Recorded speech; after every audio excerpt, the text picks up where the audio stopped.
relación de causalidad en la responsabilidad civil.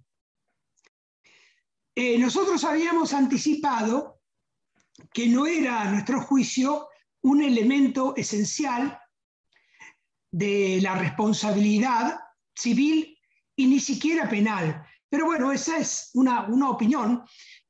Naturalmente no es una opinión aislada. Hay muchos autores que por razones de una índole o por razones de otra así lo consideran también.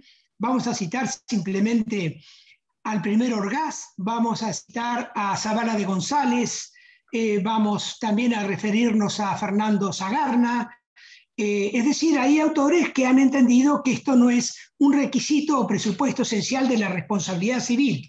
Sin embargo, otros importantísimos autores que ustedes tienen presentes seguramente, Attilio Alterini, Alberto Bueres, etcétera, consideran que es un elemento esencial, que es un elemento imprescindible, que es un elemento que está fuera de toda duda del hecho de que deba ser computado como un requisito o presupuesto de la responsabilidad civil. Pero más allá de las opiniones, lo cierto es que, lo dijimos, el Código Civil y Comercial acoge una taxonomía en la clasificación de los elementos o presupuestos, y dentro de esta taxonomía cuaternaria, uno de estos elementos justamente es la relación de causalidad. No solamente lo recepta, sino que lo regula y al mismo tiempo lo explicita. Me refiero a la norma del artículo 1726, 1727 del Código Civil y Comercial. Y la cuestión se puede plantear de la siguiente manera, miren. Algunos autores decían, bueno, el Código Civil, tanto de Vélez como el Código actual, no hablan de daño a secas, hablan de daño causado. Y citaban las normas pertinentes, las normas de aquel viejo código, los artículos 901, 902, 1068, 1069, 1071, etcétera, etcétera. Y nosotros hoy podemos decir exactamente lo mismo respecto del Código Civil y Comercial, que habla justamente no de daño a secas, sino de daño causado. Artículos 1716, 1717, 1718, 1726. En cualquiera de estas normas ustedes van a ver que la ley civil habla de daño causado.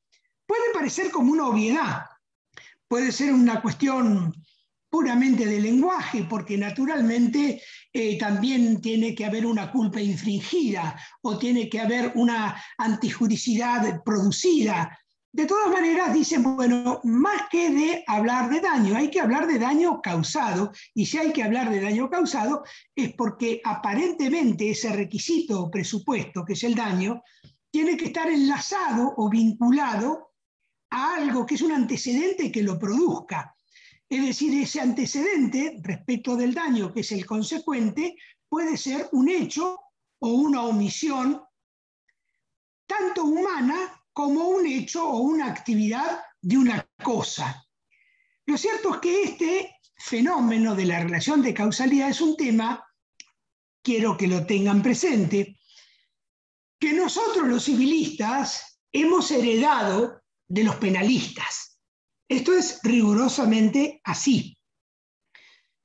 Desde los orígenes de la responsabilidad penal y los orígenes de la responsabilidad civil, que son exactamente los mismos, la teoría es una sola, la teoría de la responsabilidad en el derecho es única. Maguer las pequeñas disimilitudes entre la teoría de la responsabilidad penal y la civil, la teoría es una sola y tiene los mismos elementos en general, simplemente la distinguen los matices. Ahora, hasta el siglo XIX, miren ustedes, y muy entrado el siglo XIX, yo le diría mediados y fines del siglo XIX, ni la teoría del derecho penal, ni mucho menos la teoría del derecho civil, hablaba de la relación de causalidad como un elemento de cualquiera de ambas responsabilidades. Apareció tardíamente el elemento. Quiere decir que el hombre del derecho abogados, jueces, juristas, etcétera, se manejaban con total ductilidad, sin necesidad de hacer explícita el tema de la relación entre el hecho o la abstención y el daño consecuente. La cuestión era, ¿por qué esto ha sido así? Bueno, esto ha sido así porque, según dicen los autores, Alfredo Orgaz, Borda, etcétera, en la inmensa mayoría de los casos no es necesario plantearlo explícitamente al tema de la responsabilidad en el orden a la relación de causalidad. La mayoría de los casos sería como innecesario o redundante o sobreabundante tener que plantear cuál es la causa del daño. Ahora vamos a ver por qué. Lo cierto es que esta relación de causalidad como presupuesto de la responsabilidad nace en el orden de la responsabilidad penal y fundamentalmente en la teoría de la escuela positivista italiana. Ustedes recordarán cuando hicieron la responsabilidad penal, la parte de la teoría del delito, recordarán a Ferri, a Garofalo, a Lombroso, etcétera, etcétera, etcétera, y también recordarán los autores alemanes, ¿no? A Bury, a von Lis, etc. Bueno, estos autores se abocaron a estudiar la relación de causalidad en el ámbito penal a los efectos justamente de establecer la autoría. Porque la relación de causalidad, dicen los autores, ofrece dos funciones. Primero, es establecer quién es el autor en el ámbito penal del delito, quién es el autor en el ámbito nuestro del daño, ¿no? Determinar la autoría. Para eso sirve la relación de causalidad. Y también en el orden civil, dicen, y lo dice la doctrina, sirve para establecer el límite del resarcimiento, es decir, hasta qué punto yo voy a responder respecto del daño que causé. Voy a responder por las consecuencias solamente inmediatas, voy a responder por las consecuencias mediatas, voy a responder por las consecuencias casuales, voy a responder por las consecuencias remotas. Es decir, la relación de causalidad me sirve para determinar la autoría y para determinar lo que se denomina la extensión del resarcimiento, hasta dónde yo voy a estar obligado a reparar el perjuicio. Vamos hasta ahí. Entonces, con este esquema se dice, bueno, es lógico que haya aparecido tardíamente esta cuestión, porque en la inmensa mayoría de los casos no es necesario explicitar la causalidad. Entonces, piensen ustedes en una persona que muere aplastada bajo las ruedas de un vehículo. Es casi absurdo plantearse la autoría. Es una cuestión que, como decían los prácticos medievales, es una cuestión in re ipsa. Está en la naturaleza de los hechos. Yo veo que una persona está aplastada bajo la rueda de un vehículo, ya está. ¿Qué voy a buscar yo respecto de la relación de causalidad? Si veo una persona ultimada, apuñalada, si veo a alguien con el puñal al lado, ensangrentando con un arma de fuego, bueno, plantearse el tema de la autoría es una cuestión sobreabundante.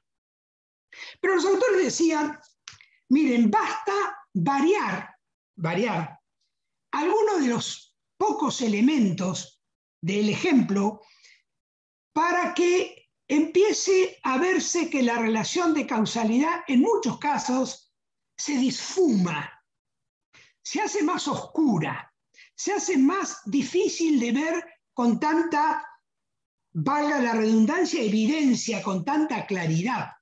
Supongan ustedes que el vehículo no aplasta a la víctima, que es un vehículo que viene y que roza a una persona, ¿no? Al cruzar la calle, la roza, y esta persona cae contra el asfalto y se golpea, pero como tiene una afección de tipo congénita, de debilidad craneana, por el impacto fallece.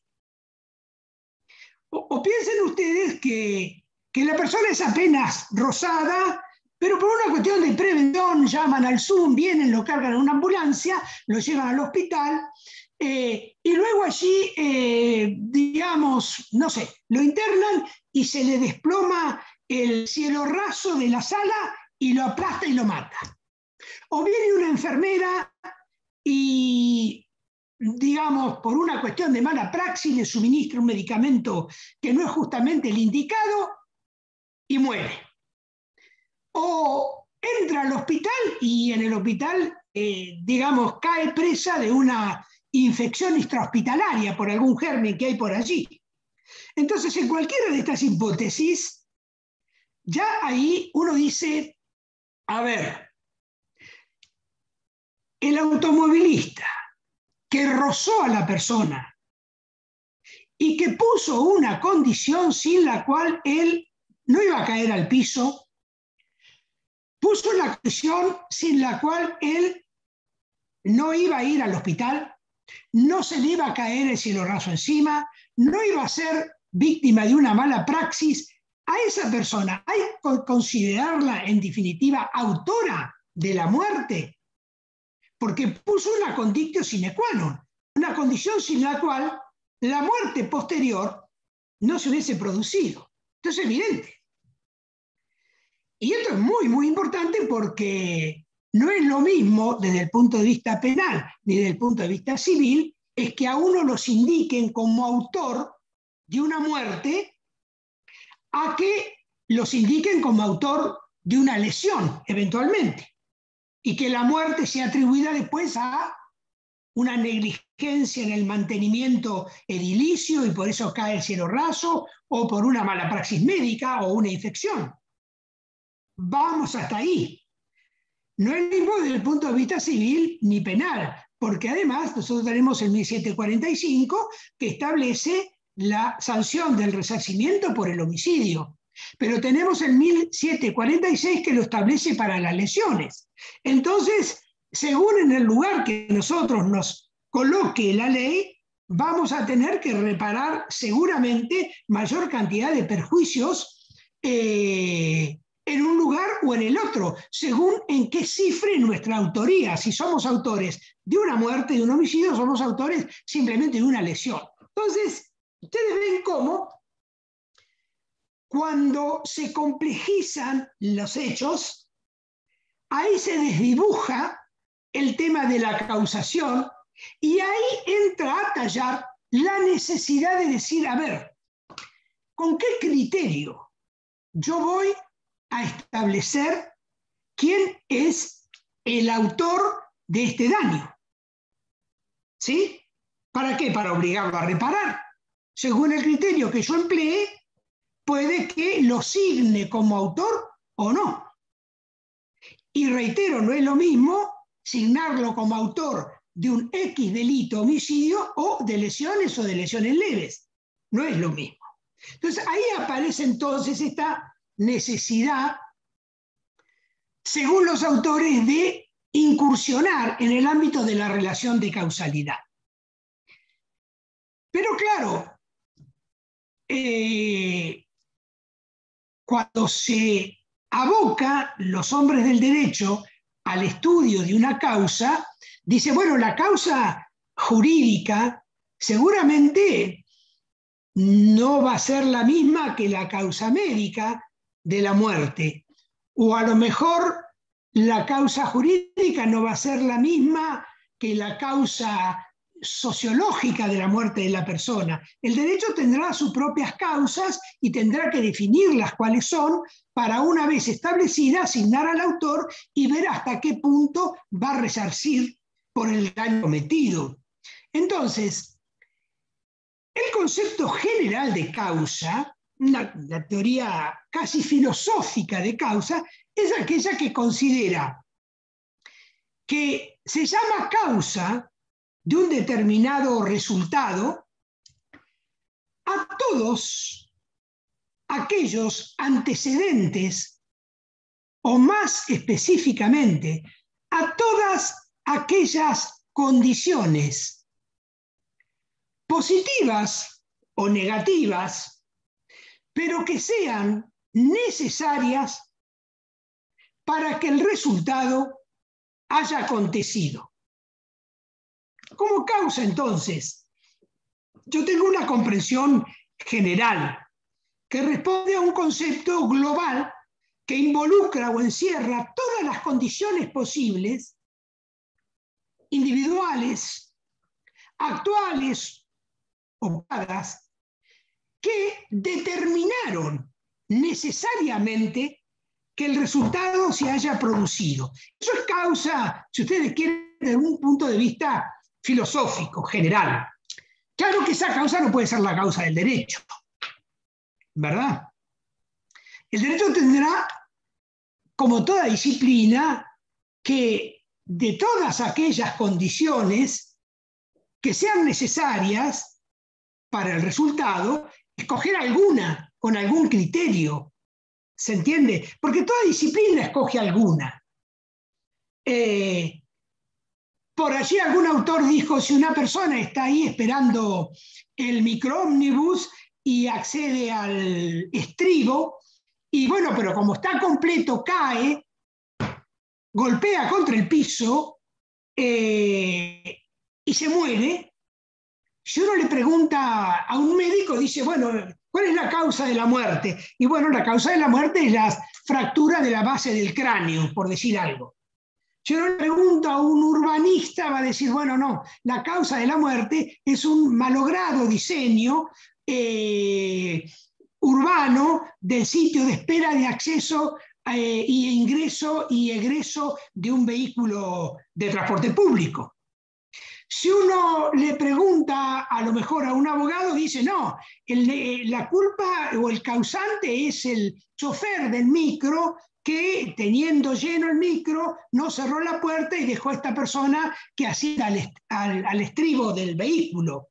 Entonces, cada disciplina lo que va a hacer de esto que llamamos causa en su conjunto, extraer una en particular para decir, el que coloque esa causa con respecto a este daño, yo lo voy a señalar como autor del mismo.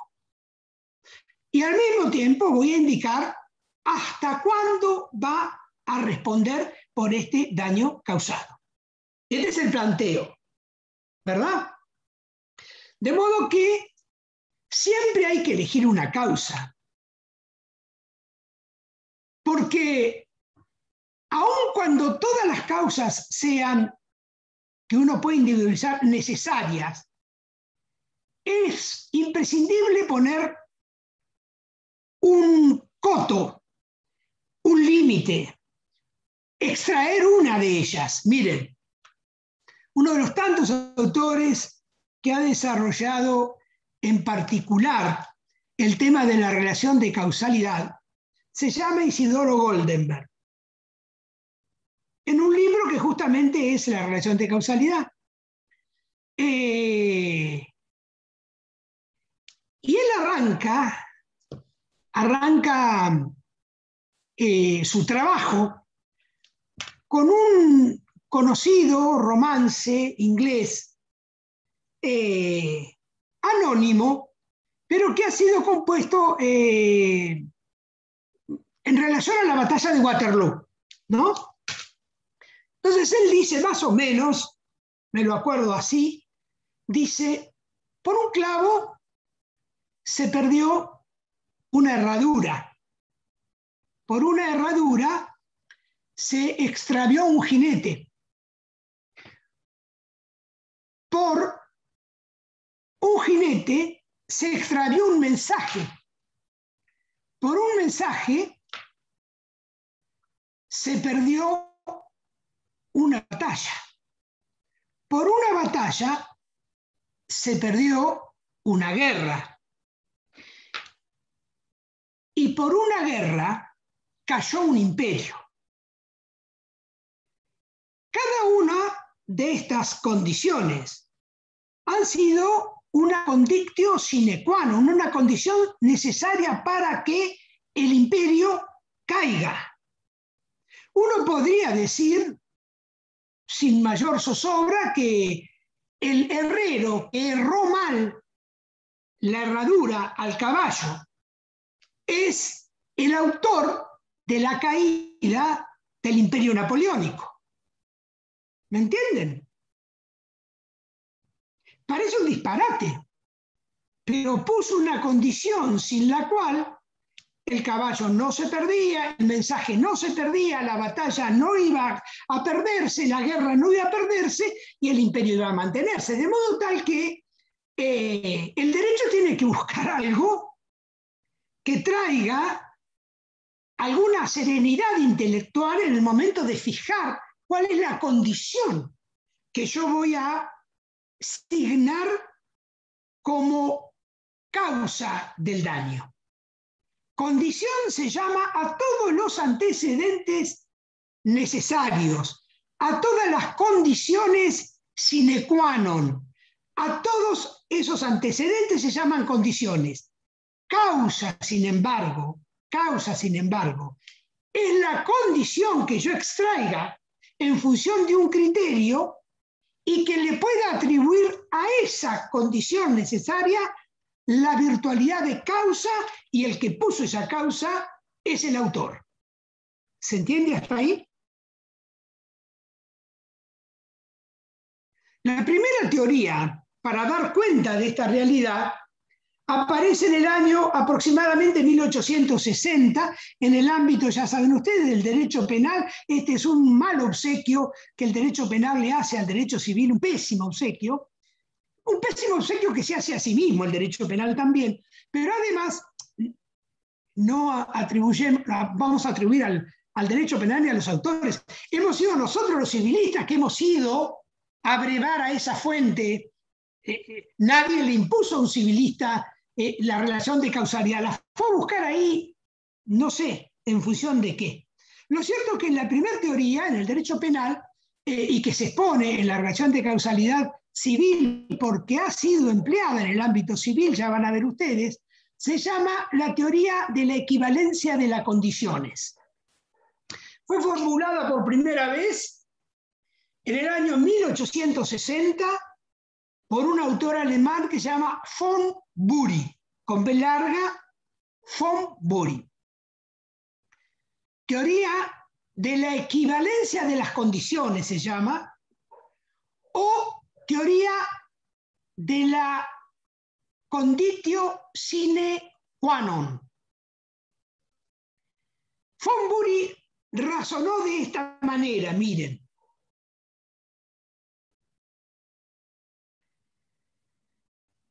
Él tenía que distinguir, sí o sí, estos dos planteos. Atiendan bien a esto, porque acá está el quid de la cuestión. Había que distinguir dos planos distintos. El plano de la causalidad del plano de la culpabilidad. ¿Estamos ahí? Son dos órdenes en apariencia diversos. El orden de la causalidad y el orden de la culpabilidad. Este orden de la causalidad responde a la siguiente cuestión: a determinar cuándo y en qué condiciones un determinado resultado le hace daño, puede ser imputado o atribuido, como ustedes quieran, objetivamente a una persona. Este es el planteo de la causalidad. Su función es entonces establecer cuándo y en qué condiciones un determinado resultado, un determinado daño, tiene que ser objetivamente imputado a la acción u omisión de una persona. Una vez que yo pueda establecer esas condiciones y lo puedo atribuir, allí encuentro al autor del daño. ¿Sí? Esto es lo que llamaban los prácticos en el derecho medieval imputatio facti. ¿Sí? La imputación de hecho, la imputatio facti. Ahora, el orden de la culpabilidad es otro, en apariencia muy distinto, y que responde a esta cuestión. Se lo voy a decir con las mismas palabras para que ustedes lo puedan advertir. Consiste en establecer cuándo y en qué condiciones al autor del daño yo pueda imputárselo subjetivamente para que responda por él.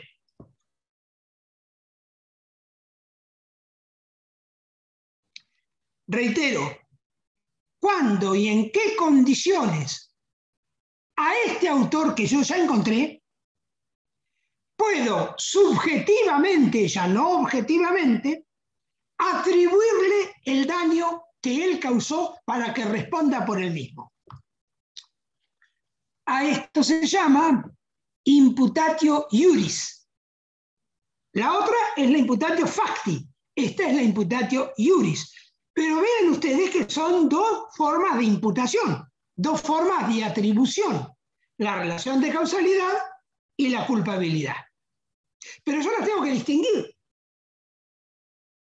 Porque, como dicen también algunos autores, el adjetivo presupone el sustantivo. Es decir, si soy culpable es porque soy autor. Sin autoría no hay culpabilidad. ¿De acuerdo? Ahora, ¿puede haber culpabilidad sin autoría? Bueno, ya van a ver cómo en los textos jurídicos ustedes se van a encontrar que dicen autores que hay autoría sin culpabilidad y hay culpabilidad sin autoría, y que son dos temas radicalmente diversos. Los van a ver y los van a leer. Acabamos de tratar esta cuestión. Fonbury, en el año 1860, razonó de esta manera. Dijo: el resultado material de un delito, de un daño causado, ese resultado material es indivisible. ¿Y es indivisible por qué? Porque yo no puedo tomarlo y descomponerlo al resultado para ir a analizar allí, en ese resultado, en ese daño, cuáles son todas y cada una de las condiciones que intervinieron para decir, esta es la que produjo el daño. No, el resultado material es indivisible. Tengo una persona muerta, tengo una persona herida, tengo un vehículo destruido, tengo un edificio incendiado. Eso es un resultado material indivisible. Frente a la indivisibilidad de ese resultado, que siempre es así, entonces yo tengo que fijarme cuáles son las condiciones necesarias que llevaron a producir este resultado. Cualquiera de ellas, cualquiera de las condiciones, en la medida, ojo, que esas condiciones sean conditio sine qua non, que sean condiciones necesarias, porque hay de las otras condiciones que se habrán producido que no tienen que ver con la necesariedad del resultado. Yo escojo las condiciones necesarias, las conditio sine qua non, y yo escojo cualquiera de ellas. En cuanto descubra una de ellas, ya sé, el que puso esa condición es el autor. El que puso esa conditio sin la cual es el autor. ¿Por qué? Porque yo no puedo indagar sobre todas las condiciones. Y además, esa condición es tan indispensable que si yo abstraigo esa condición del resultado, el resultado no se produce. Quiere decir que el que puso esa condición puso una condictio sin la cual el resultado no se produce. Y esto quiere decir algo más. Quiere decir que esa condición particular le dio vida, le dio realidad a toda la sumatoria de condiciones. De modo tal que con solo encontrar a quien colocó una de estas condictio sine qua non, yo ya sé que va a ser el autor, aunque existan muchas otras condiciones. Le voy a atribuir, en definitiva, la totalidad del resultado a aquel que coloque una sola de esas condiciones. Por eso, algún autor dijo, en el derecho, la causa tiene el mismo valor de las concausas. Puede haber muchas concausas, yo elijo una, y el que puso esa concausa o esa condición, digamos, lo elevo a autor, porque esa condición sin la cual no se hubiese producido el resultado, yo al encontrarla la saco de condición y la coloco como causa. Bueno, podrán advertir ustedes rápidamente que esto es muy complejo porque, digamos, cualquier persona va a responder, bueno, por lo que nosotros decimos que es el caso fortuito, como si quisiéramos hacer responsable de la caída del imperio de Napoleón al herrero que puso mal el clavo. Por supuesto que puso una condición sin la cual, pero resulta chocante decir que él es el autor. ¿Se entiende? Esta teoría de la equivalencia de las condiciones ha sido de alguna forma empleada en el ámbito del derecho laboral, porque en el ámbito del derecho laboral, respecto de los accidentes laborales, se da a las condiciones una cierta equiparación. Es lo mismo haber puesto una causa que una concausa, que haber puesto una condición determinante o una condición coadyuvante o una condición que facilite el resultado. Cualquiera que ponga cualquiera de estas condiciones tendrá que responder por todo el daño sufrido por el trabajador. ¿Se entiende? En materia laboral sí, porque bueno, se busca esa necesidad imprescindible de reparar el perjuicio de un obrero que está en una inferioridad de condiciones brutales respecto de su empleador, que lleva adelante una empresa. Entonces, aunque él no haya puesto la causa adecuada, aunque haya puesto una concausa, una condición que facilite o una coalición, una condición que sea concausa, va a responder igual. Pero aún así, no deja de verse como algo injusto, porque es imputar el hecho fortuito. A ver, si uno se remonta a las condictio sine qua non, puede ser que encontrado el propio autor, él tampoco, si ustedes lo juzgan con seriedad, puede ser el autor, porque en definitiva tampoco él eligió nacer y fue el padre o la madre que lo gestó, y así uno puede remontarse ad infinitum y encontrar que el autor de todos los daños y perjuicios padecidos en la historia de la cultura del hombre es Dios mismo que creó. ¿Se entiende? Frente a esta disfunción de la teoría de la equivalencia de las condiciones, es decir, su imposibilidad de un empleo práctico que dé un resultado razonable, entonces se le aplicó un correctivo. Este correctivo era lo siguiente. Bueno, cualquiera que haya puesto alguna de estas condiciones, lo vamos a asignar como autor. Pero en la medida, escuchen bien, que él haya puesto esta condición de una forma negligente, que le haya puesto culpablemente a esa condición. A ver, el sastre, dicen algunos autores, se demoró en la confección del traje a su cliente, ¿sí? En virtud de lo cual su cliente tuvo que dejar de tomar el tren que iba a Buenos Aires a esta hora porque se le atrasó la entrega del traje, tomó el tren 2 horas después, el tren se estrelló y lo mató. Entonces, por supuesto que el sastre puso una condición sin la cual, si él no se hubiera atrasado, este hombre no moría en ese descarrilamiento. ¿Se entiende? Puso una condición sin la cual el resultado, pero no la puso en forma negligente.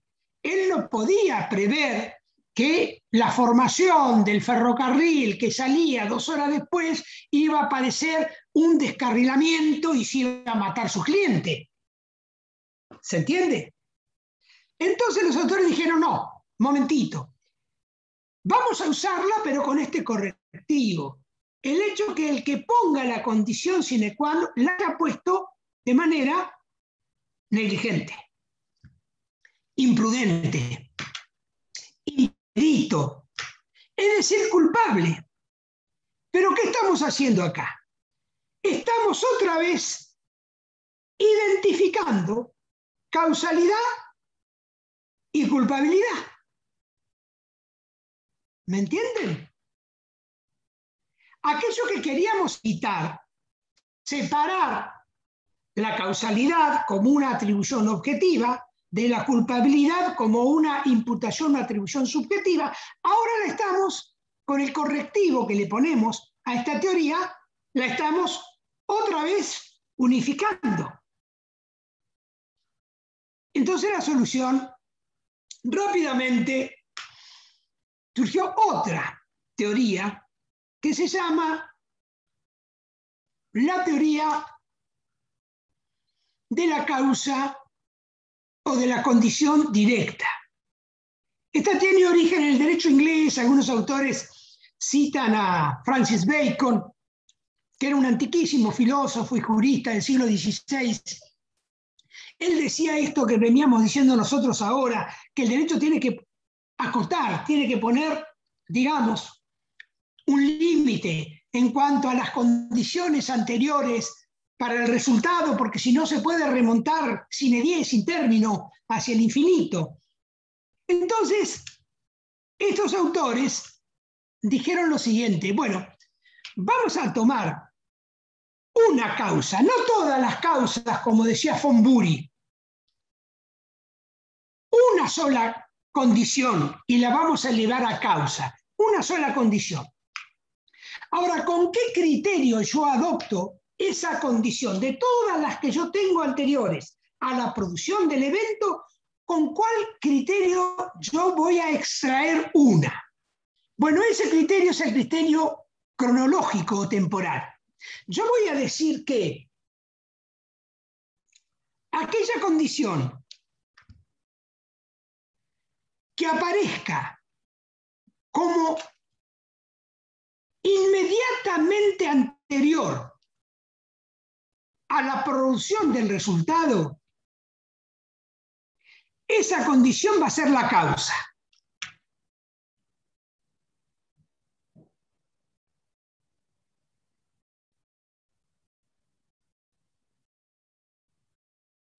¿Me siguen? Sí. De todas las condiciones que yo tengo que extraer una, no todas, una. Primero que sea una condición sine qua non, por supuesto. Pero además, aquella que cronológicamente sea la que está inmediatamente anterior al suceso. El que pone esa condición es el autor.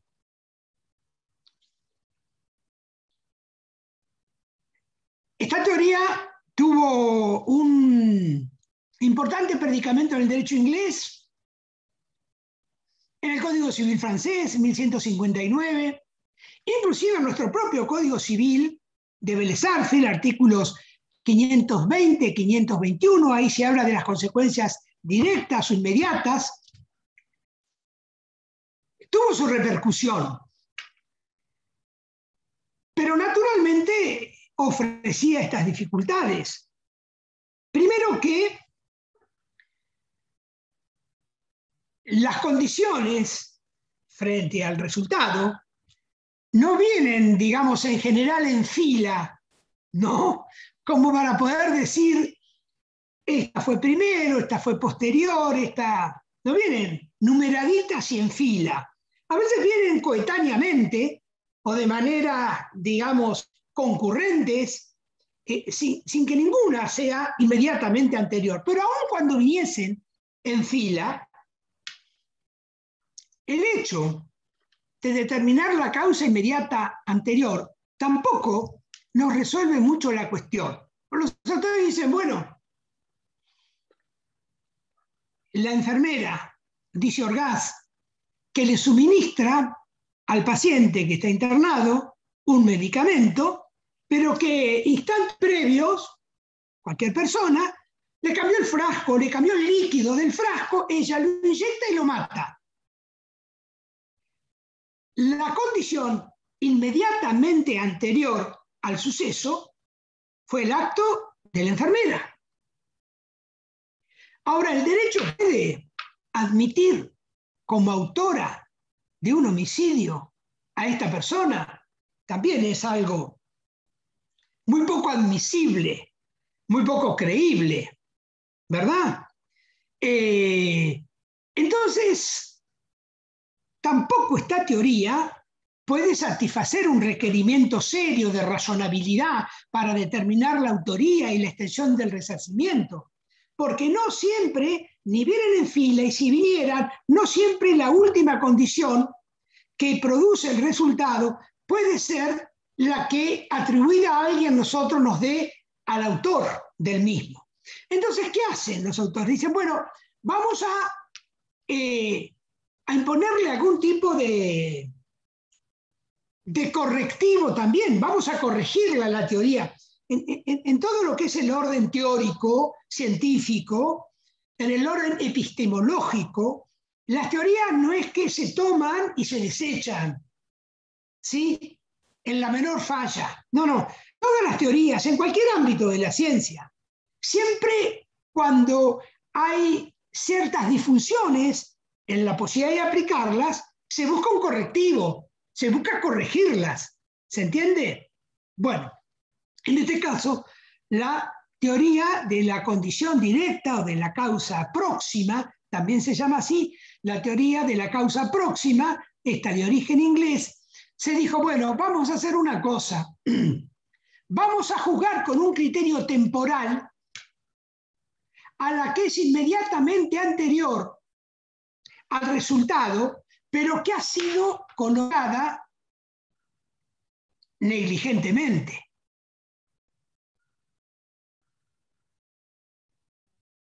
Imprudentemente.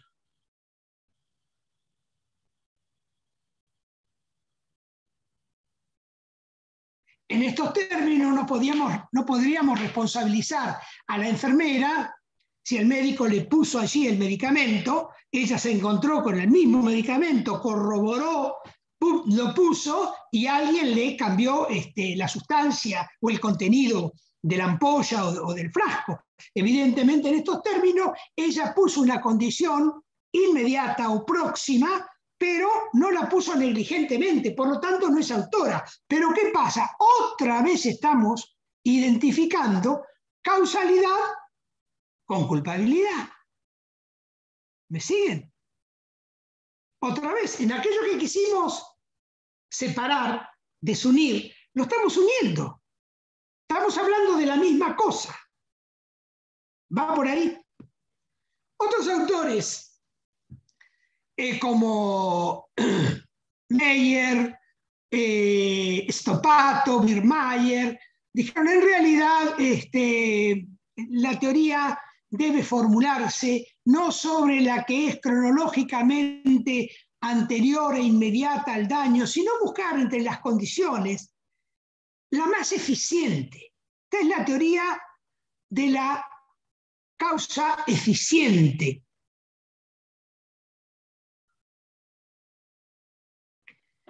Tiene una formulación también en estos términos, ¿no? Wortmann, otro autor alemán, la reformuló diciendo la teoría de la causa preponderante. Es más o menos lo mismo, ¿no? Buscar entre todas estas condiciones cuál es la más eficiente para producir el resultado. Entonces, algunos autores dijeron, bueno, hay que tomar un criterio cuantitativo, la que tenga en lo que es el intercausal, en lo que es la conexión de una condición respecto de la otra y de su conjunto, aquella que tenga mayor fuerza. ¿Sí?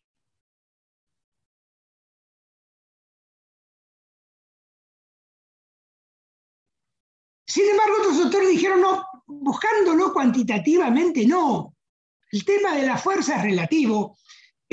Aquella condición que sea elevada a categoría de causa tendrá que ser aquella que cualitativamente sea más eficiente para producir el resultado, no cuantitativamente. No es una cuestión de cantidad o de fuerza, sino de cualidad, de la índole de la condición. Pero en ambos casos, vean ustedes, no establecían cuál era el criterio. No decían, bueno, la condición eficiente más poderosa, pero en virtud a qué criterio. O la condición eficiente desde el punto de vista de la cualidad, pero ¿qué cualidad? Quedaban allí.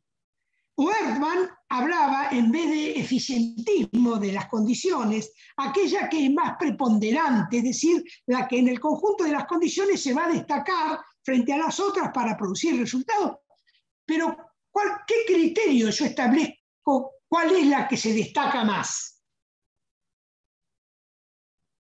¿Se entiende? Jean Vías, por ejemplo, que ustedes lo habrán leído tanto, para parte general, para obligaciones, etcétera, era partidario de esta tesis, de la tesis de la causa eficiente o la causa preponderante. Dice, y porque sí, porque hay que establecer como una especie de jerarquía en las condiciones para elegir una y elegir la más eficiente, la más preponderante, una que rompa el equilibrio y se destaque y diga, acá está, esta es la condición. ¿Quién la puso? Sofía, ella es la autora. Digamos, una persona va caminando por la vereda y es aplastada por un vehículo que se sube arriba. Pero ese vehículo que se subió arriba a la vereda porque fue víctima de un topetazo de otro tremendo vehículo que vino atrás. ¿Cuál es la causa más preponderante? ¿Cuál es la eficiente? Las dos son conditio sine qua non. Y bueno, dice Jean Vías, habrá que ver esto, por ejemplo, porque si el auto que se subió a la vereda y aplastó al peatón estaba mal estacionado, entonces la condición preponderante la puso el dueño del vehículo que estaba mal estacionado, no el que lo chocó. Lo chocó porque estaba mal estacionado. ¿Se entiende? Ahora, si el vehículo estaba bien estacionado y este tipo lo embistió igual al vehículo y atropelló el otro vehículo a otra persona y lo aplastó, entonces obviamente es este. Porque a las condiciones eficientes y preponderantes hay que hacerlas pasar, escuchen bien, por el tamiz de la rectificación que hace el legislador. ¿Y cuál es la rectificación que hace el legislador? El legislador no toma la causa así y dice el que pone la causa es autor y debe responder. No. El legislador rectifica la cuestión de la causa a través de la previsibilidad. 901, 902, etcétera, etcétera, del viejo código, o 1226, 1227, el juicio de probabilidad. Esta persona no tuvo en cuenta la probabilidad del daño producido a partir de su conducta. Estaba bien estacionado y siguió igual a una gran velocidad. O estacionó mal el vehículo y no previó que al estar mal estacionado podía ser embestido por alguien y atropellar a otro. Pero en cualquiera de esas situaciones, cuando yo rectifico cuál es la causa preponderante o la causa eficiente, si la rectifico en función de la previsibilidad, estoy estableciendo junto con la causalidad la culpabilidad. Porque la culpa es un defecto de previsión. ¿Qué es la culpa? No prever lo que la naturaleza de la obligación requiere de mí. ¿Verdad? Eso es la negligencia. Omitir las diligencias que hacen a la naturaleza de la obligación, ¿no? 1724, o a las circunstancias de modo, tiempo y lugar. Entonces, otra vez, estoy identificando el discurso de la causalidad con el discurso de la culpabilidad. No me sirve para nada. Una de las dos están de más. Porque si hay un doble discurso, hay una tautología.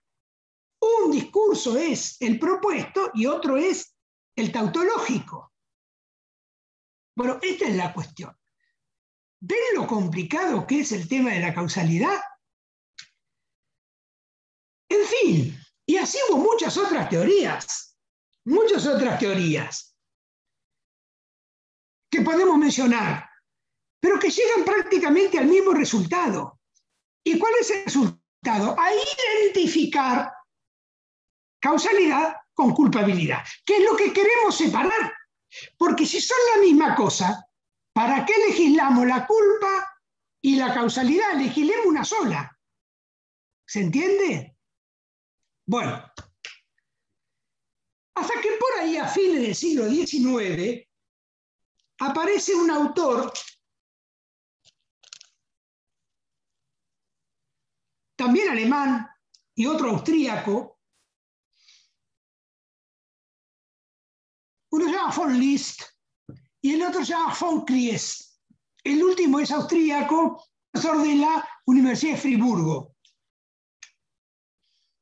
Y formulan una teoría que ha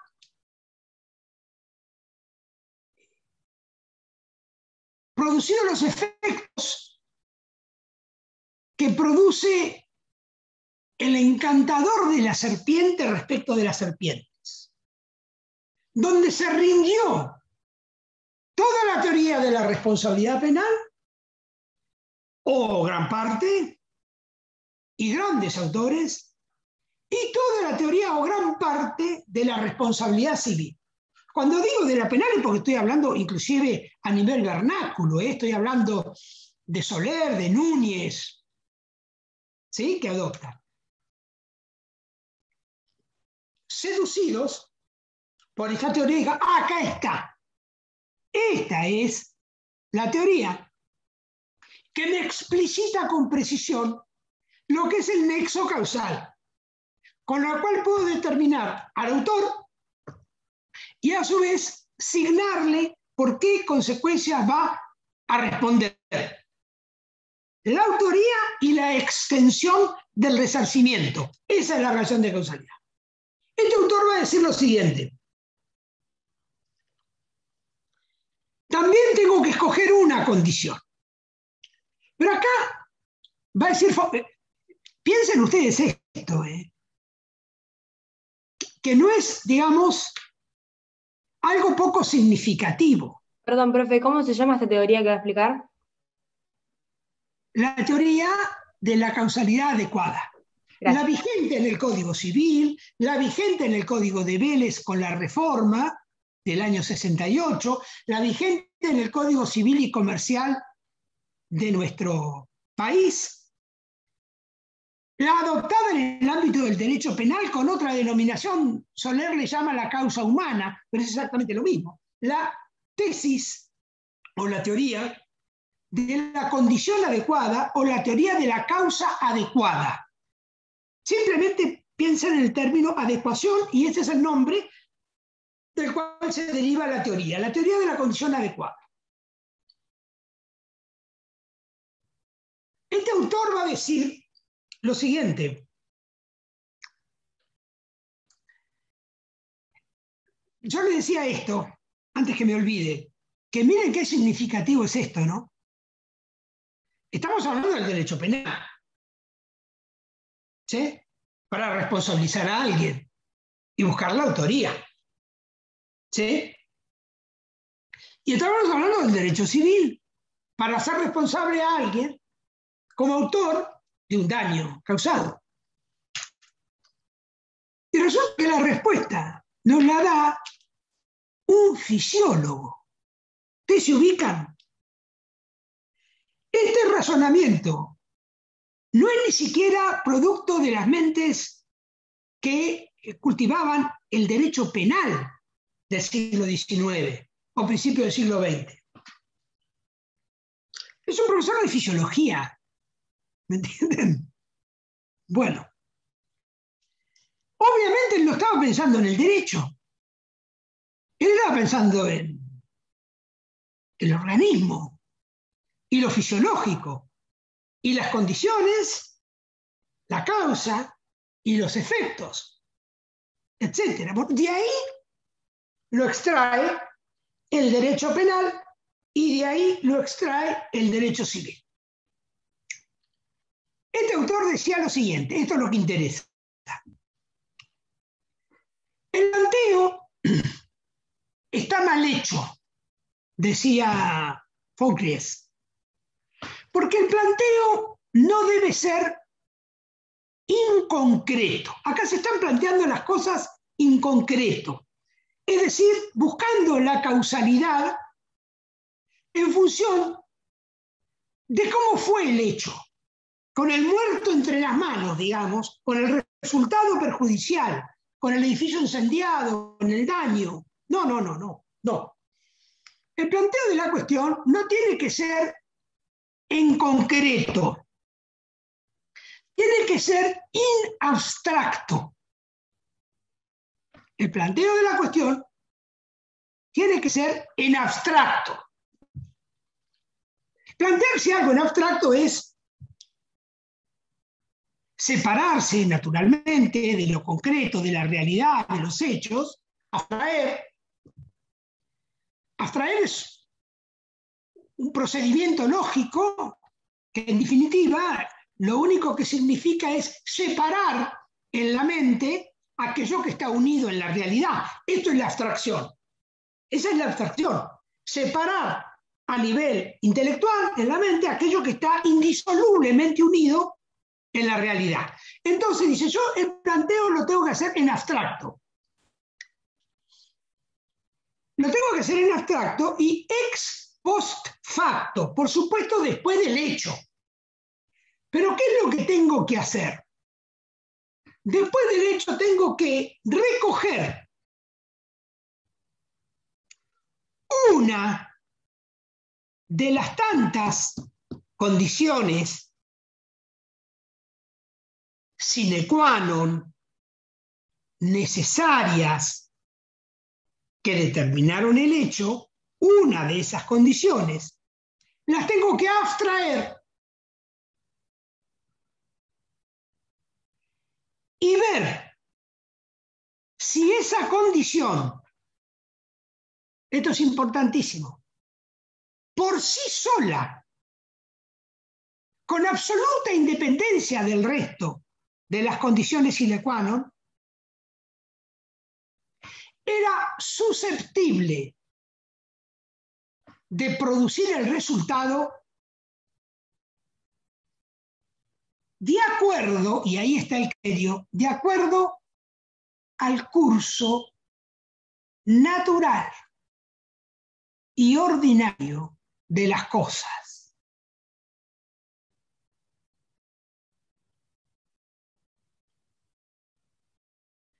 Tengo que hacer, decía este autor, una prognosis póstuma. Tengo que hacer, si ustedes quieren, un juicio de probabilidades. Un juicio de probabilidades, una prognosis póstuma, un cálculo de posibilidades que opera de esta manera. después del resultado, es post facto, tomo una de estas condiciones, siempre necesarias o sine qua non, y ver si ella por sí misma, independientemente del resto, era capaz de producir el resultado, pero de acuerdo a lo que ocurre normalmente, ordinariamente. O sea que en el ejemplo que usted había dado al principio de la clase de la persona que la atropellaban y luego se le caía el techo del hospital, no aplicaría esto porque si te cae el techo no ¿No es cierto? De acuerdo a, si yo tomo esta condición, que es que lo rocé con el vehículo, esta es la condición que puse yo, de acuerdo al curso natural y ordinario de las cosas, ¿puede decirse que cada vez que uno roza a una persona termina muerto? No. Es fácil responder de que esto no es así, ¿verdad? Cada vez que la enfermera suministra el medicamento indicado por el profesional al paciente, inclusive recabando el producto, mirándolo, no lo va a tomar. Y lo aplica, ¿lo mata? No. ¿Verdad? No lo mata. Entonces, ¿el automovilista puso una conditio sine qua non? Sí. ¿La enfermera puso una conditio sine qua non? Sí. Pero esa conditio sine qua non no es adecuada, porque según el curso natural y ordinario de las cosas, según lo que ocurre como ciorgas en la experiencia de la vida, es lo que ocurre frecuentemente, normalmente, naturalmente, regularmente. Ese es el criterio. Esta condición tiene que ser ella misma por sí sola, sumamente idónea, de acuerdo a lo que acontece ordinariamente, para producir el resultado. ¿Me siguen hasta ahí? Este es el tema. Esa es la formulación. Así se extrae, entonces, aquella condición adecuada para el acaecimiento del resultado. Quien puso esa condición es el autor. Y de acuerdo a esa condición que puso, se le puede establecer hasta qué consecuencias va a reparar. Porque las consecuencias que resultan también tienen que ser consecuencias regulares, consecuencias ordinarias. Es decir, yo al autor le voy a atribuir el daño que normalmente surge de esa conducta. Porque, digamos, de esa conducta pueden haber surgido otros perjuicios infinitamente más grandes o que no se detienen, qué sé yo. Yo respondo por el homicidio de esta persona, pero si la madre de esa persona sufría del corazón y fallece por la muerte, yo también tengo que responder por esto y así, no. Yo tengo que responder también por las consecuencias regulares, normales, ordinarias, naturales. ¿De qué? De la experiencia de la vida.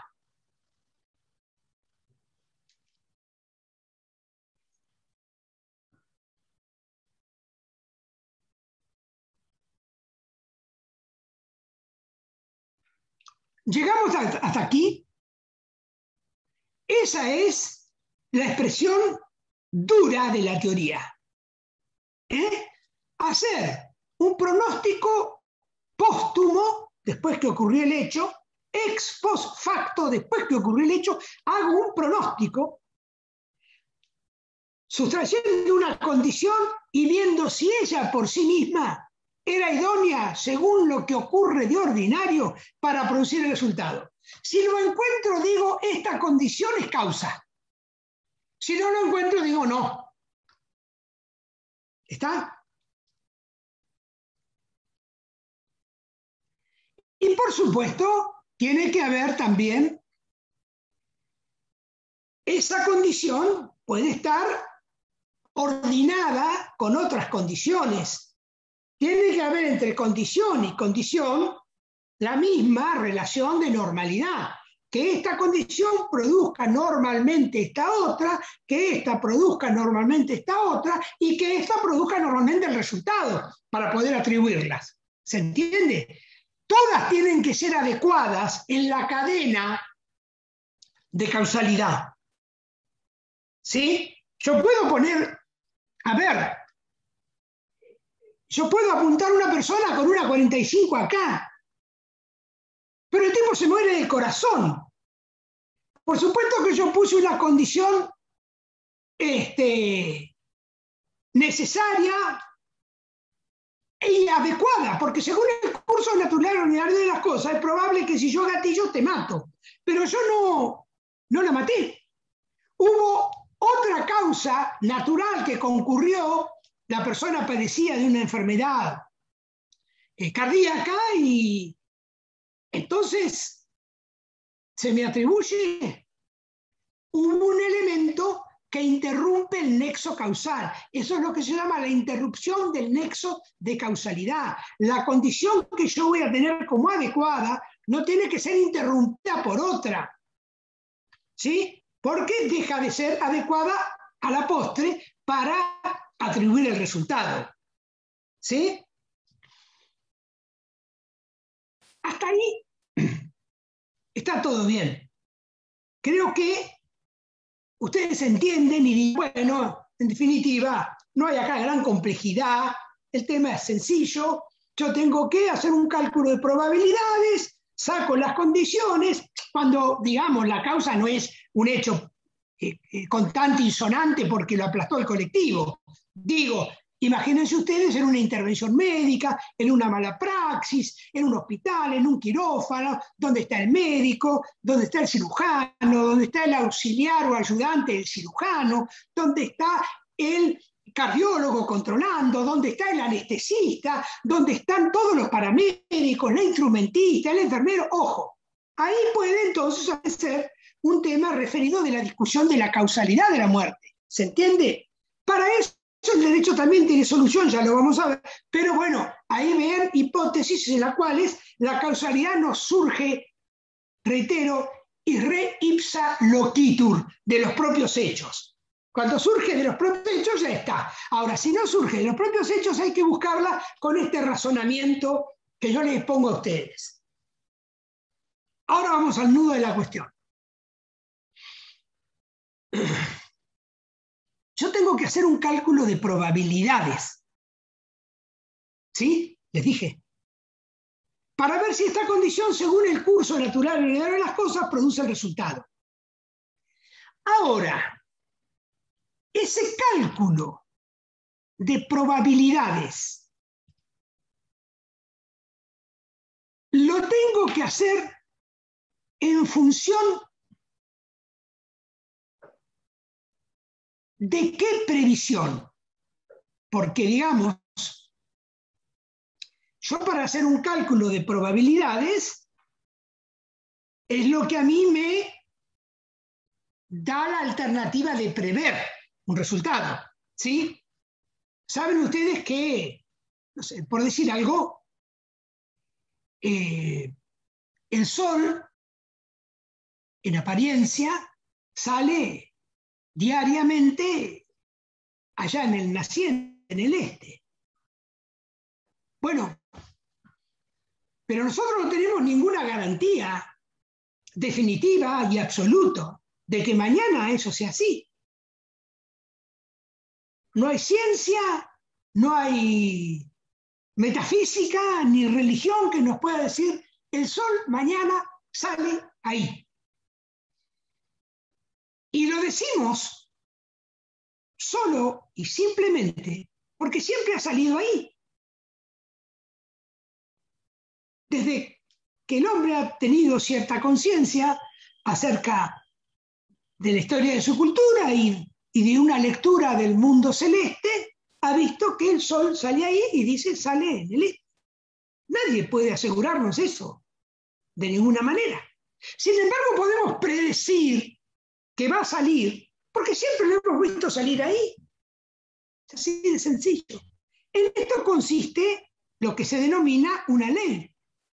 El término ley, lex, es tomada del derecho por las ciencias, justamente ¿para qué? Para predecir lo que va a acontecer mañana. La predictibilidad es justamente la posibilidad de decir qué va a acontecer mañana y no esperar a que mañana amanezca. Que yo pueda decir con cierta autoridad, mañana va a amanecer, el sol sale ahí. ¿Pero por qué lo digo? Y bueno, porque el curso ordinario de las cosas me indicó a mí, a mis antepasados y a mi cultura que nació ahí, punto. ¿Se entiende? Ahora, esa actitud predictiva respecto del resultado, ¿de quién debe ser tomado en cuenta? Síganme bien acá. Es el poder de predicción del autor, de la gente que actuó.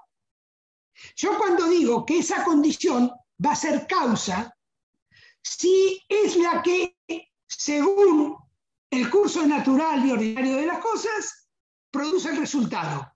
Pero, según ese curso natural y ordinario de las cosas, ¿para quién? ¿Para el que actuó? ¿O para una persona distinta? ¿Qué previsión voy a usar yo? ¿La previsión de la gente? Von Cries, en su primera formulación, dijo que había que tener en cuenta para establecer el curso natural y ordinario de las cosas, de lo que va a acontecer, la previsión de la gente que actuó. Si él no lo pudo prever al resultado, ¿cómo se vamos a atribuir? ¿Me siguen ahí?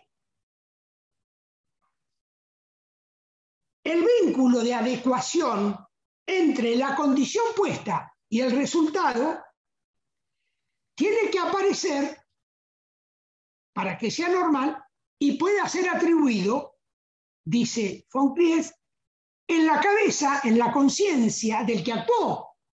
Porque yo no le puedo atribuir al que actuó una consecuencia de una acción que él no ha podido prever.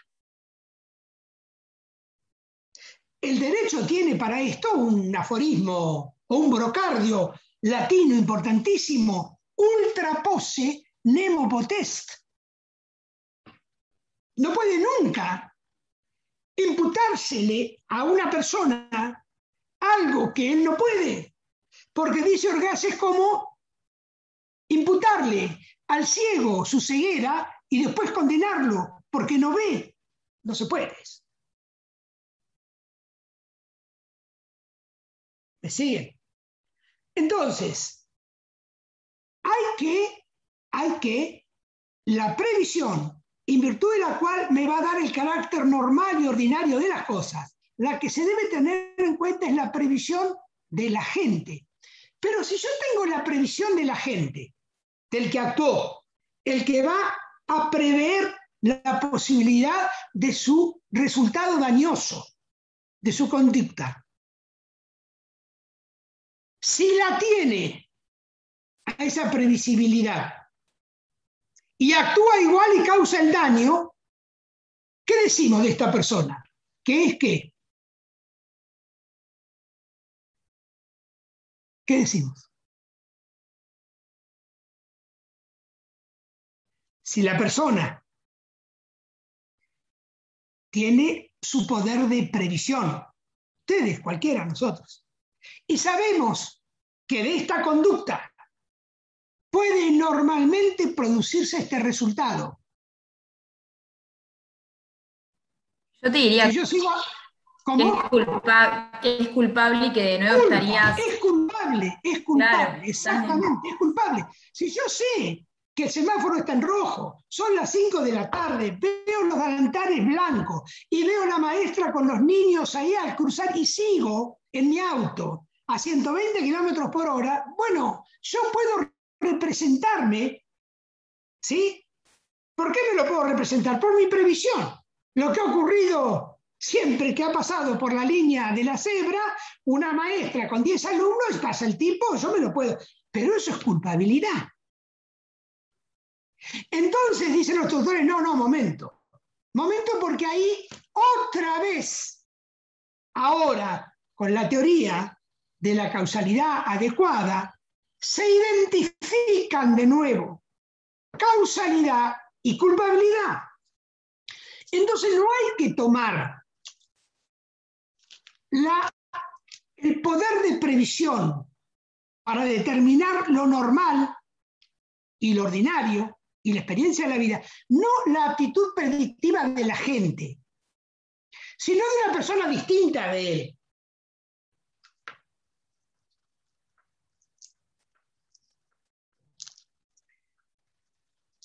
Autores como Thon, T-H-O-N, Herpignani, por ejemplo, han dicho, no, hay que salirse de la gente. Cries también después se salió.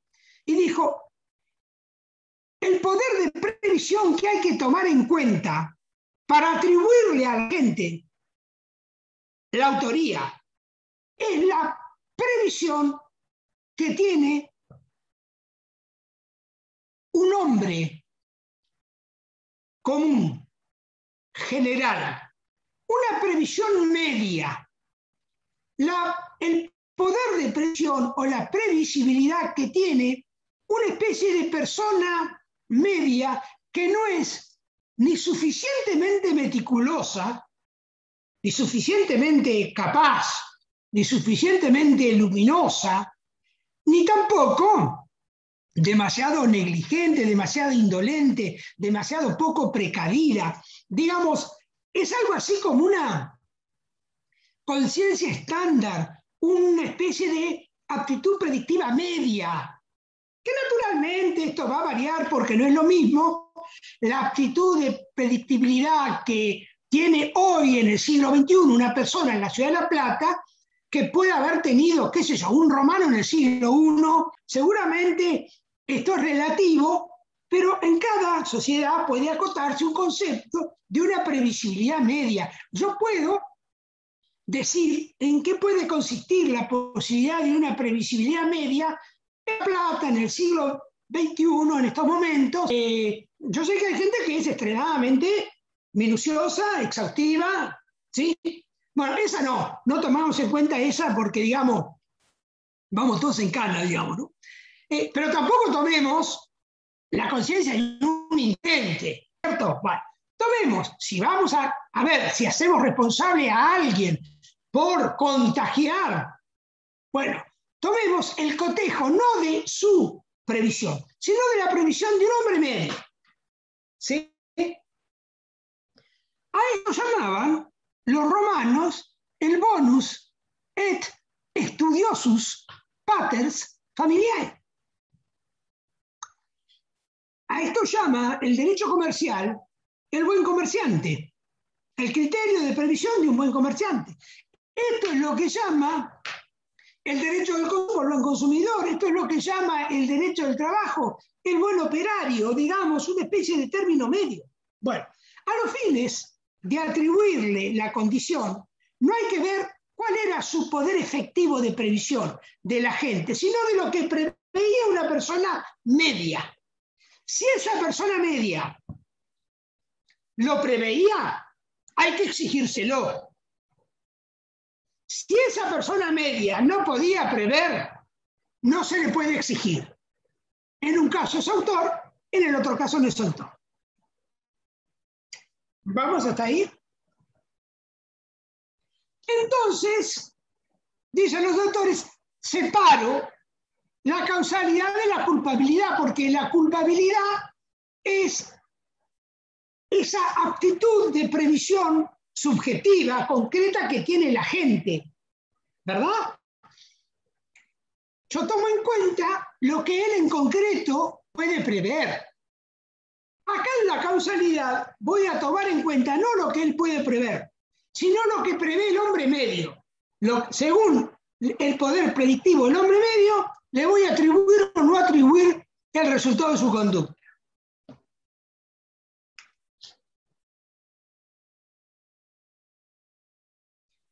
Pero resulta que ustedes saben que el concepto de culpa abarca ambos términos. Desde que fue planteado en Roma hasta el presente y por todos los autores del derecho del mundo. A ver, no hay nada más universal que el derecho. El derecho es algo extraordinariamente universal. Por eso nosotros, cualquiera de nosotros, podemos hablar de derecho con un finlandés, con un turco, porque el derecho es universal y todo lo que estamos pensando acá en cualquier parte del planeta es universal. Digo, los romanos dijeron, hay dos formas de apreciar la culpa. Una es la culpa en concreto y otra es la culpa en abstracto. Yo aprecio la culpa en concreto si para establecerle el daño o el perjuicio causado a una persona, reparo en las posibilidades de previsión que la gente tiene.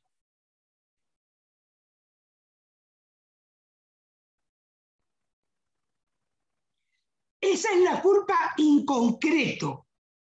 Tengo que tomar a la gente, hacer alguna especie de estudio y verlo, a ver si este tipo estaba en condiciones de prever que su conducta agarraría, por ejemplo, el incumplimiento contractual y causar un daño, o por ejemplo, lesionar a una persona, etcétera, etcétera. Tengo que ver.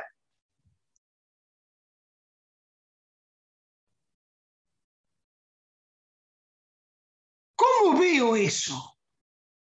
No le voy a abrir la cabeza al tipo. ¿Se entiende? No puedo abrirle la cabeza a ver si veía o no veía, a ver cómo le daba el mate.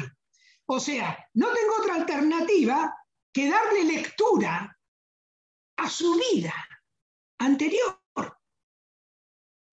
Los actos anteriores de esa persona me dan un espejo de su pasado. Yo no le puedo atribuir a alguien algo que no puede. En ese aspecto el tipo es ciego. Él ciego a estas consecuencias no la podía ver, entonces no se las puede imputar. Derecho penal puro. Derecho penal puro. Así funciona el derecho penal. Ojo, pero en el ámbito civil no es así. En el ámbito civil no, mira, lo que él piense me tiene relativamente sin cuidado. Yo para establecer la culpa en este tipo, poco me interesa su aptitud predictiva.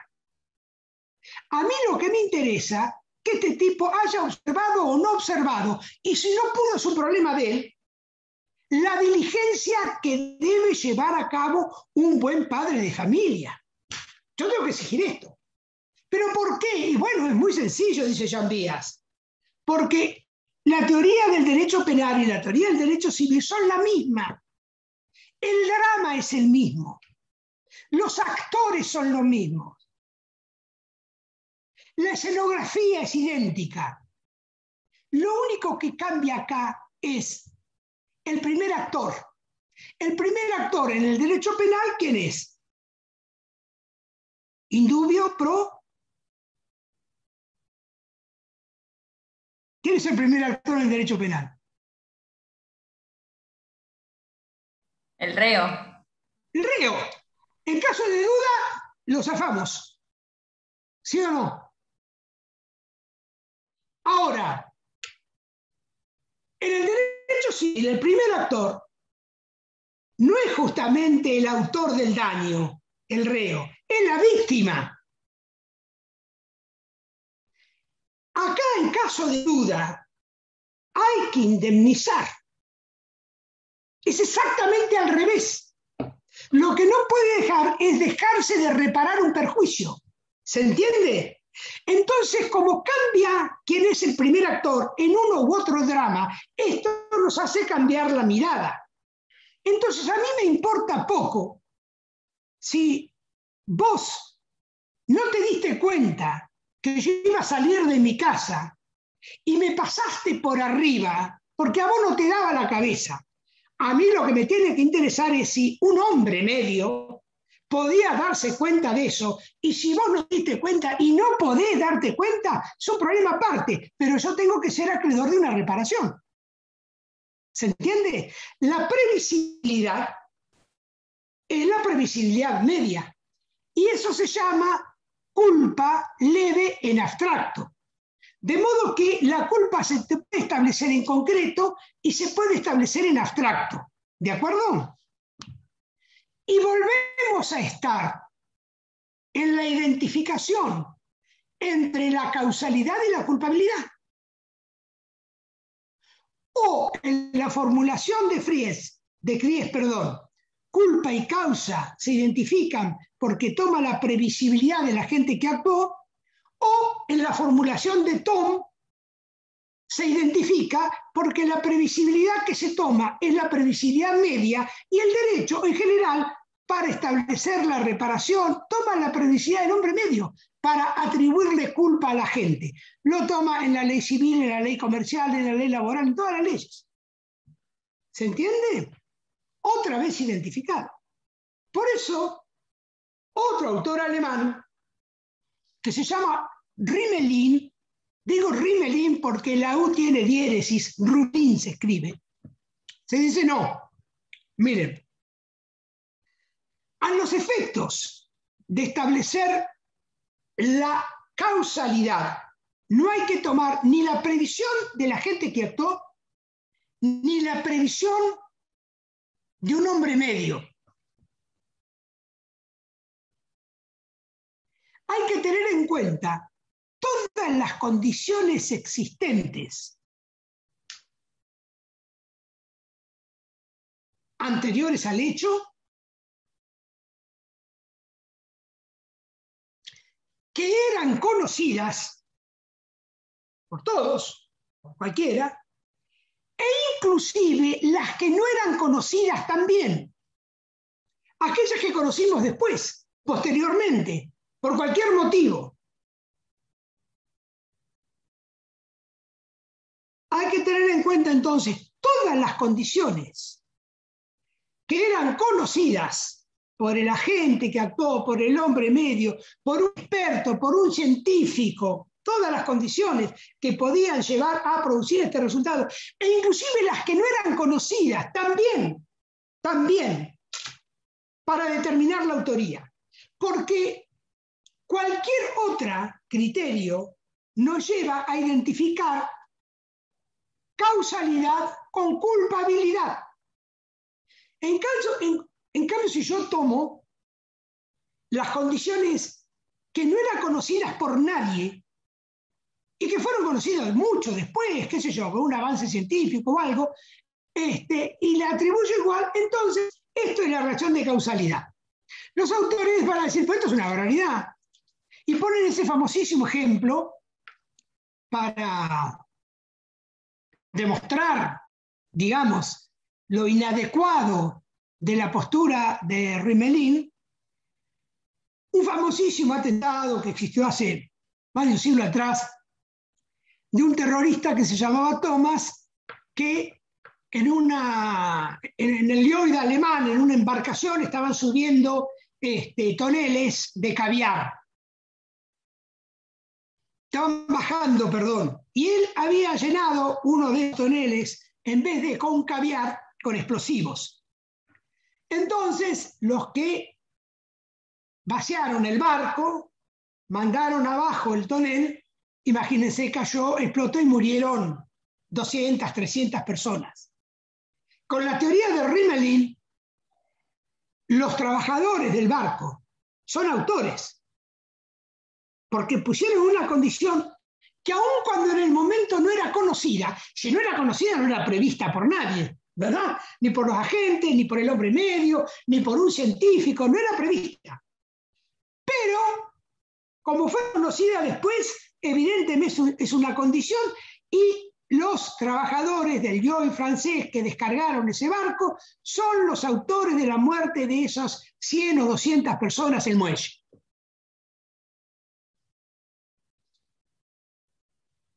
Poco aceptable también.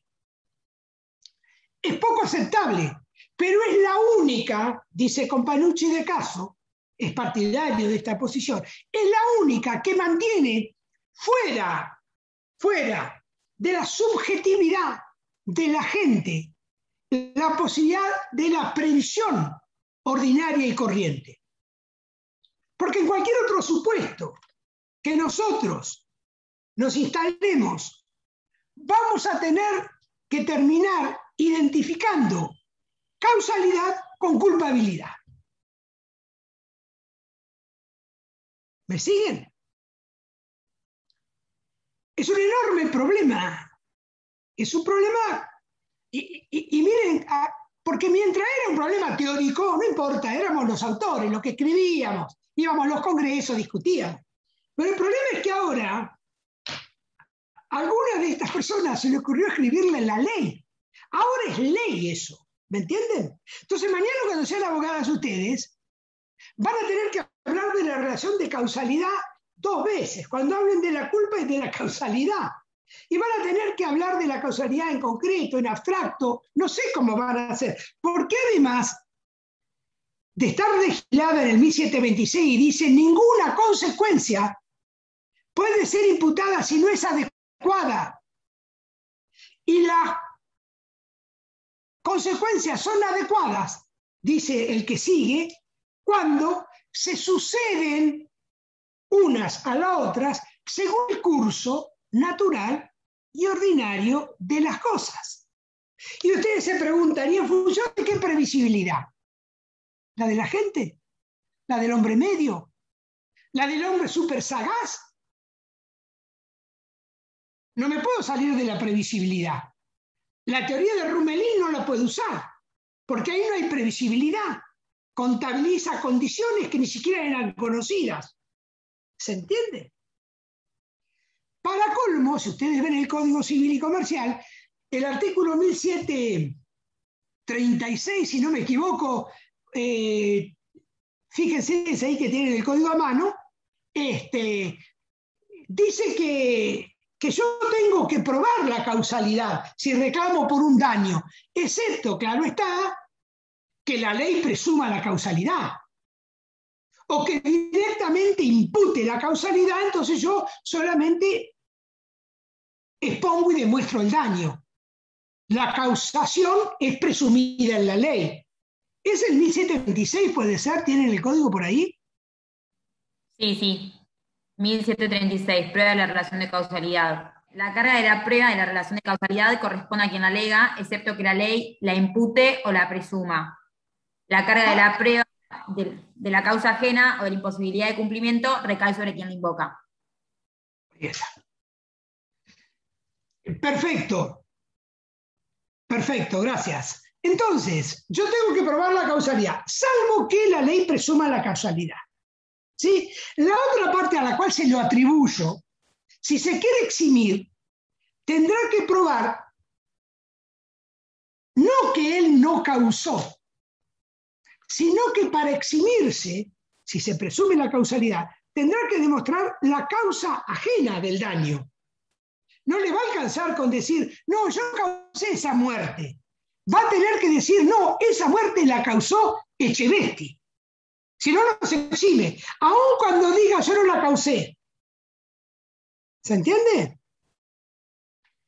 Miren ustedes, aún así, y con este esquema raro de la causalidad, muchos autores, algunos de ellos se los he nombrado, dicen, bueno, hay infinitos supuestos, infinitos no, me corrijo, hay muchos supuestos en los cuales existe, aún para aquellos que entiendan que la relación de causalidad es un extremo o presupuesto necesario, no lo es necesario en términos absolutos, porque hay muchos supuestos en los cuales se responsabiliza a alguien sin que exista entre el hecho o la omisión de ese alguien con respecto al daño una relación de causalidad. Ejemplos. En el daño derivado por el hecho de las cosas, cuando el daño lo produce la cosa, se imputa al dueño o al guardián de la cosa. Pero el dueño y el guardián de la cosa no desplegó ninguna actividad a partir de la cual se desarrollara el resultado perjudicial. Sin embargo, se imputa igual. Por eso muchos autores, entre ellos Companucci de Caso, por citar uno, Alterini, dicen este es un supuesto de responsabilidad sin causalidad. En la responsabilidad del principal o comitente por los hechos del dependiente. Antiguo 1113, ahora 1757, por ahí. Digamos, saben ustedes que un dependiente causa un daño y hay que establecer la relación entre el daño y el accionar del dependiente. Pero una vez que establece la culpabilidad del dependiente, se refleja en el principal. Pero el principal no tiene con el daño vínculo causal de ninguna naturaleza. La responsabilidad de los titulares de establecimientos educativos. El titular de un establecimiento educativo, no recuerdo, el 1767 creo que es, del Código Civil y Comercial, dice que el titular es responsable de los daños causados y sufridos por los alumnos o por los menores que están o deberían estar bajo su cuidado. Ahora, si el menor se lesionó a sí mismo, el titular no desplegó ninguna conducta, ni activa, ni de abstención, que tenga vínculo de causalidad con ese daño. La ley de residuos peligrosos, por ejemplo, prohíbe al artículo 47 de la ley del año 91, le prohíbe al titular el desemboque de residuos peligrosos de eximirse por el hecho de un tercero. Entonces, si el hecho lo produjo un tercero, la relación de causalidad es entre la actividad del tercero y el daño. Pero yo respondo igual, sin que tenga respecto de mí nexo o vínculo causal alguno. ¿Se entiende? Bueno, podemos enumerar así varias hipótesis de responsabilidad en donde el nexo de causación no está presente y sin embargo hay responsabilidad. Les digo más, en el caso de la reparación fijada en función de la equidad, esto lo dejó en claro Brevia, por ejemplo, ¿no? Cuando 1750 del Código artículo 907 del Código de Vélez, cuando el hecho es resultante de la actividad de una persona que actúa involuntariamente, una persona que no tiene discernimiento o un enfermo mental y causa un daño, ¿no? En esos términos allí, la persona no puede ser responsabilizada porque no tiene discernimiento. Si no tiene discernimiento, no actúa voluntariamente. Si no actúa voluntariamente, no puede ser autor ni culpable. Sin embargo, se fija una indemnización de equidad. Todas las indemnizaciones de equidad no tienen nada que ver con la relación de causalidad entre el hecho y el daño. No sirve ni para determinar su autor, ni sirve para fijar la extensión del resarcimiento, porque esa indemnización lo fija el juez discrecionalmente en función de los patrimonios de la víctima y del victimario y sin que la relación de causalidad tenga allí ningún tipo de participación. Cuando la persona hace un daño instintivamente o le hace un daño a través de un acto reflejo, etc., la indemnización se fija por equidad. Nosotros lo tenemos en el Código de Vélez y lo tenemos acá 2 veces legislado, 1750, y la remisión. Y allí, en realidad, relación de causalidad no puede fijarse nunca.